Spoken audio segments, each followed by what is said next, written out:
আমদানি এবং রপ্তানির আড়ালে প্রতি বছর $8 বিলিয়ন মতন টাকা বিদেশে পাচার হয়ে যাচ্ছে।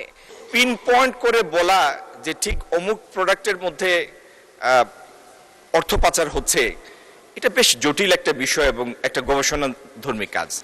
ব্রাহ্মণবাড়িয়া 2 আসন থেকে নির্বাচিত মাননীয় সদস্য রুমিন ফারহানা, আপনি একটি সম্পূরক প্রশ্ন করতে পারেন। প্রশ্ন, not statement, please. Thank you. মাননীয় স্পিকার, আপনাকে অসংখ্য ধন্যবাদ। মাননীয় স্পিকার, দীর্ঘ 1 ঘন্টা হাত উঁচু করে বসেছিলাম মাননীয় স্পিকার, শেষ পর্যন্ত যে আপনি দেখেছেন সেজন্য আপনাকে আবারও ধন্যবাদ। আজকে 94 নম্বর তারকা চিহ্নিত প্রশ্নটি আমার ছিল, সেটি স্থানান্তরিত হয়েছে, কিন্তু কি কারণে স্থানান্তরিত হয়েছে জানি না।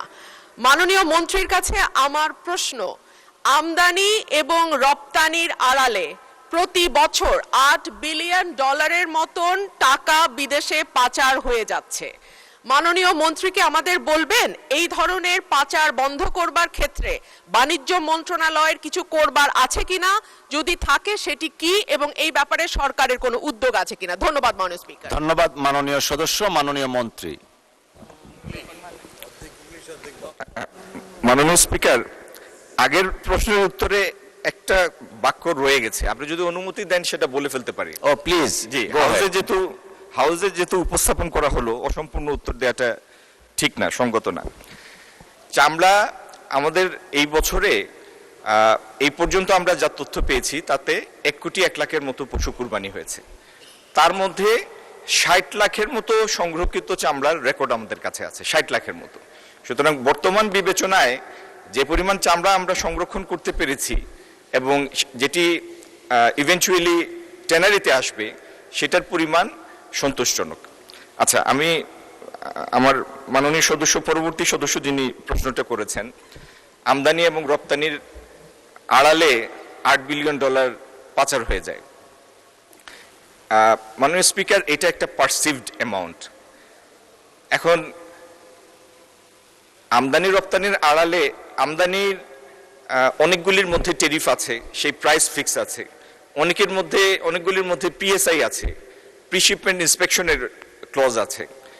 যদি এই প্রিশিপমেন্ট ক্লজ এবং টেরিফ ভ্যালুর বাইরে কোনো পণ্যের মধ্যে যদি এরকম কোনো দুর্বলতা থাকে যেটিতে বেশি পাচার হয়ে যাচ্ছে, এটি একটি স্টাডি, গবেষণার বিষয়। মাননীয় স্পিকার, এটি শুনতে বা বলতে যেরকম সোজা মনে হয়, হাজার হাজার পণ্য বাংলাদেশে আসে এবং বাংলাদেশে পণ্য এবং সেবা মিলে, আমি একটা ধারণা দেওয়ার জন্য বলছি, গত বছর আমাদের আমদানি ছিল 67 বিলিয়নের মতো। 67 বিলিয়নের আমদানির মধ্যে এবং 55 বিলিয়নের রপ্তানির মধ্যে, তার মানে প্রায় 130 বিলিয়নের আমদানি রপ্তানির অর্থনীতি এই দেশটি। এটির মধ্যে পিন পয়েন্ট করে বলা যে ঠিক অমুক প্রোডাক্টের মধ্যে অর্থ পাচার হচ্ছে, এটা বেশ জটিল একটা বিষয় এবং একটা গবেষণাধর্মী কাজ। মাননীয় স্পিকার, এই ব্যাপারে আমরা সচেতন আছি, আমরা স্টাডিও করছি। যদি আমাদের নজরে এরকম কোনো বিষয় আসে, আমি হাউসকে আশ্বস্ত করতে চাই যথাযথ ব্যবস্থা আমরা নিব। ধন্যবাদ। ধন্যবাদ মাননীয় মন্ত্রী।